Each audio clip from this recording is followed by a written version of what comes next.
আসসালামু আলাইকুম। কৃষি এগ্রো নার্সারির পক্ষ থেকে স্বাগতম।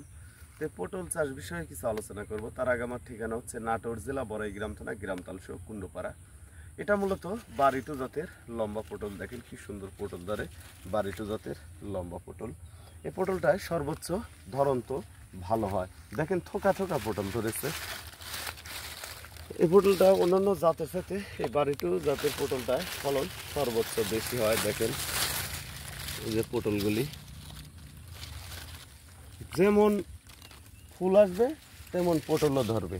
এই বারিটু জাতের লম্বা পটল ধরে আছে। দেখেন কি সুন্দর লম্বা, সমস্ত জমি একহারা পটল ধরে আছে আমাদের এই বারিটু জাতের লম্বা পটল।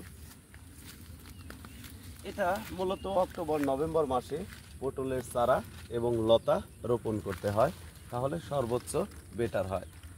আর আপনারা যদি পটলের লতা এবং চারা রোপণ করতে চান সেক্ষেত্রে অক্টোবর মাসে রোপণ করলে আগাম হবে, জানুয়ারি ফেব্রুয়ারিতে রোপণ করতে পারবেন। আর পটল চাষাবাদের জন্য মূলত উঁচু জমিতে লাগাইতে হবে, যে জমিতে বন্যার পানি বা বৃষ্টির পানি ওঠে না এমন জমিতে।